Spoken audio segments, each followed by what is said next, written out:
kaidah yang kedua, segala yang datang dari Allah itu tidak mungkin buruk. Tidak mungkin. Kenapa kita diminta untuk taat dengan mutlak? Karena segala yang datang dari Allah pasti baik. Ya, pasti baik. Karena Allah menurunkan segala maslahat sesuai kebutuhan kita.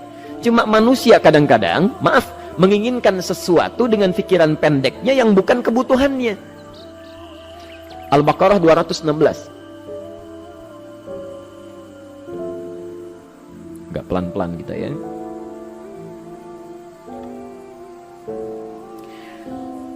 Bapak Ibu kalau diminta milih, pilih motor, pilih mobil. Pilih motor, pilih mobil. Kalau sebagai manusia biasa pilih motor, keterlaluan itu. Umumnya akan memilih mobil. Akan memilih mobil umumnya. Tapi kadang-kadang kita menginginkan sesuatu yang tinggi, menurut Allah itu bukan kebutuhan kamu. Kebutuhan kamu itu motor. Ya. Keperluan kamu motor. Kalau kamu punya mobil, sulit nantinya. Gangnya sempit, mesti bikin garasi, anggaran bertambah, dipikirin juga. Capek. Sudah, motor saja, terbebas dari banyak kemacetan. Mampu diurai, tidak banyak difikirkan. Pelan-pelan. Turun ayat, kutiba alaikumul qitalu wa huwa kurhul lakum. Ya. Diwajibkan atas kalian berperang. Dulu orang diminta jihad gelisah, ya. Gelisah. Nah, kalau ada perintah Allah yang melahirkan kegelisahan, ini maknanya. Ya. Tidak harus dalam konteks jihad yang fisik, ya. Jihad, melawan hawa nafsu kita. Jihad melawan pikiran kita. Jihad melawan prasangka buruk kita. Kadang-kadang ada keinginan kita yang kita inginkan menurut Allah itu belum baik untuk kita. Nah, sifat manusia ketika diberikan oleh Allah keputusan yang terbaik, kadang-kadang ada sifat dalam hatinya gejolak, belum bisa menerima. Ya. Ada gejolak di hatinya. Dalam keadaan demikian kata Quran, kutiba alaikumul qital. Kalau Anda merasakan sesuatu sedang ada gejolak di jiwa, sulit menerima ketetapan Allah, maka perangi perasaan-perasaan buruk itu. Wa huwa kurhul lakum, walaupun itu sulit. Walaupun itu sulit. Jangan berprasangka buruk dulu pada Allah. Ayat yang indahnya, perhatikan kalimatnya. Asa an takrahu syai'an fahuwa khairul lakum. Boleh jadi Anda tidak menyukai sesuatu, di balik itu ada kebaikan-kebaikan besar yang Allah sedang rencanakan. Ya. Karena pikiran kita pendek, maunya sekarang saja. Tapi subhanallah, Allah sangat panjang, tidak ada batasnya. Allah memberikan maslahat sampai kamu meninggal, ini maslahatnya. Kamu berpikir sekarang saja. Wa asa an tuhibbu syai'an wa huwa syarrul lakum. Sedangkan boleh jadi di balik yang kita sukai ada keburukan yang sedang menunggu kita di depan ini, kamu tidak tahu. Ya. Apa logikanya? Wallahu ya'lamu. Allah tahu masa depan yang akan terjadi menimpa kita, wa antum la ta'lamun. Sedangkan kalian tidak bisa membaca masa depan. Ya. Saya punya adik perempuan datang lalu meminta doa. Kak, saya ingin tes katanya. Ya, di salah satu bank. Kemudian sudah pada tahap akhir yang menurut hitung-hitungan manusia dan perkiraannya insya Allah lulus, karena tidak ada alasan apa-apa lagi untuk tidak meluluskan. Baik, bismillah kita berdoa. Tapi doa kita seperti dibimbing oleh Quran, tidak minta dunia saja ya.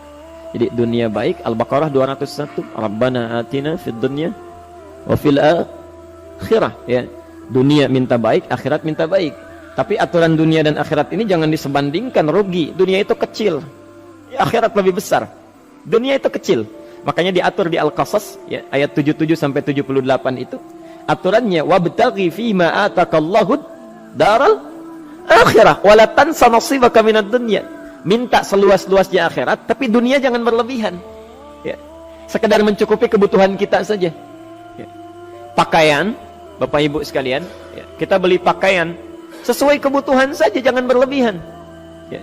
Cukup ketika kita akan sholat, layak, indah dalam pandangan Allah. Ketika kita akan bermuamalah, bagus, tidak mengecewakan orang lain, sudah. Maka waktu selebihnya, ketika kita mencari sesuai kebutuhan, waktu selebihnya bisa digunakan untuk memperbanyak ibadah.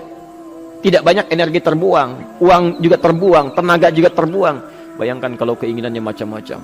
Wah, ingin baju terbaru, ingin tasnya Hermes, mereknya dari Paris, sekarang juga mesti dibeli. Wah, uangnya sudah 400 juta keluar, tenaga mesti keluar, beli tiketnya macam-macam dan sebagainya. Habis waktu untuk mengejar dunia, ibadah tertinggalkan. Rumusnya dunia itu secukupnya saja. Nah, Yang paling menarik, kita doakan supaya Allah memberikan kebaikan dunia dan akhiratnya yang paling utama. Maka datanglah dengan lesu mengatakan, saya tidak lulus katanya. Kenapa? Saya bilang, saya tidak tahu, saya sudah berusaha. Tapi konon kabarnya, saingan saya adalah anak salah satu pejabat. Masya Allah. Saya bilang, kamu jangan bersedih. Kamu menginginkan sesuatu dengan pikiran pendek, Allah pasti memberikan yang terbaik yang tidak terlukiskan nanti. Subhanallah, pekan beberapa hari setelah itu, muncul berita, ternyata dia diterima di bank syariah. Ya. Dia menginginkan sesuatu yang diinginkan, Allah menginginkan lebih dari apa yang dia harapkan. Dikasih bank syariah, di situ terjaga, meningkat keagamaannya, terjaga hijabnya, segalanya, dan disitulah kemudian diarahkan untuk menemukan jodohnya. Masya Allah. Dia berpikir saat itu Allah merencanakan masa depannya. Ya. Jadi apa yang Allah sudah rencanakan pasti baik, Pak, Bu. Jadi tadi dari salat subuh yang pertama kali ingin disampaikan adalah, coba dilihat sampai subuh ini, adakah aturan Allah dan Rasulnya yang sampai subuh ini pernah kita langgar, pernah kita ragukan. Barangkali itu yang membuat kehidupan kita sulit. Ya. Allah, Rasul membuat aturan. Dan ada 4 tipikal orang, ya, 4 tipikal orang bila dihubungkan dengan aturan yang Allah dan Rasul sudah buat itu. 1, ada yang ikut aturan. Maka orang seperti ini kata Quran, yuridullahu bikumul yusra wala yuridu bikumul usra. Al-Baqarah 185. Allah menginginkan kemudahan, tidak menghendaki kesulitan dalam hidupmu. Ya. Maka dibuat aturan, yang ikut aturan Allah pasti mudah hidupnya. Ya, pasti mudah hidupnya. Ya. Rizkinya mudah, hidupnya mudah, nyaman, enak. Ya. 1, ada yang ikut aturan. Yang kedua, ada yang keluar aturan. Ya. Ini pasti repot. Pasti repot. Di awal-awal seperti menyenangkan, ujung-ujungnya repot. Allah bilang, jujur, jangan berdusta. Kalau dusta celaka. Wailul lil mukadzibin. Celaka bagi para pendusta. Dia keluar aturan, dia berdusta. Awal-awal memang nikmat. Besok. Ya. Pak, ini amplop siapa ya? Ya. Maaf Pak, ini amplop memang ini khusus Pak, anggaran tertentu, tidak ada kaitan dengan proyek ini. Padahal ada kaitan dengan proyek, dia sisihkan untuk kepentingan pribadinya. Bohong. Saat itu merasakan enak dapat tambahan, besok-besok dikejar-kejar sama aparat kepolisian. Ya. Celaka. Wail, itu sudah keluar aturan pasti celaka. Ya. Subhanallah. Jadi ada orang kedua keluar aturan. Yang ketiga bikin aturan sendiri. Dikasih aturan, dia bikin aturan sendiri. Subhanallah. Kalau sakit, dibuat ketentuan. Sakit pertama, kalau biasa-biasa saja, ya, subhanallah, ikhtiarnya pergi ke dokter. Seorang sahabat datang kepada Rasulullah, ya Rasulullah, saya sakit, tolong doakan saya.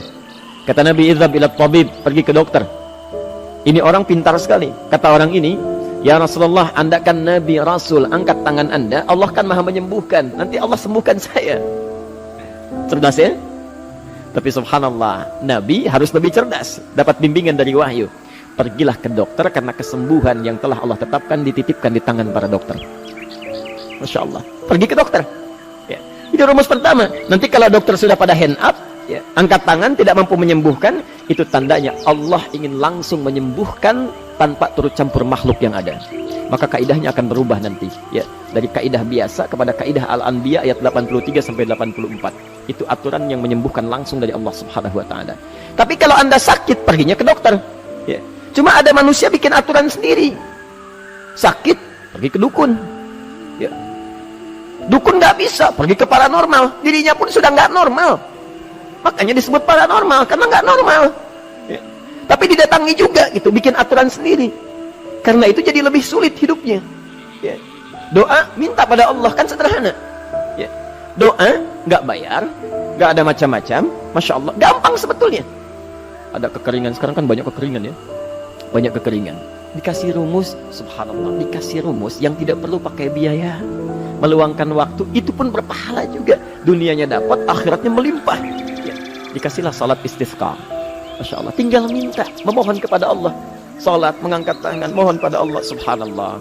Manusia tidak bikin aturan sendiri. Digarami saja.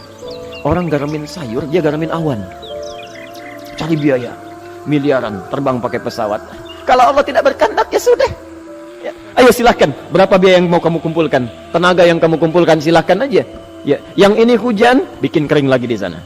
Sana hujan, bikin kering lagi di sana. Mau sampai kapan? Ya. Dikasih yang gratis, tinggal muncul. Cuma manusia bikin aturan sendiri. Ya susah hidupnya. Itu yang ketiga. Yang keempat, ada orang nggak mau diatur. Allah bikin aturan, dia nggak mau diatur. Ya, Masya Allah. Ini yang luar biasa. Inilah yang fasik. Fasik itu keluar dari aturan, menyimpang. Tidak mau diatur dia. Ya, tidak mau diatur.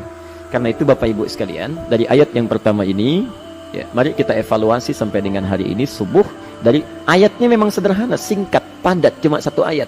Tapi meminta kita untuk melihat, sudahkah sampai hari ini taat pada Allah dan Rasulnya? Yang kedua, ketaatan kita apakah selalu ragu atau sudah melahirkan keyakinan yang paripurna? Ya. Yang ketiga, pelajari aturan-aturan Allah terkait kehidupan kita. Aturan sholat, aturan muamalah, ya, aturan beraktivitas, aturan berumah tangga. Pelajari itu supaya mendapatkan kemudahan. Biasanya kesulitan didapatkan karena kita belum mengenal aturan Allah dan Rasulnya.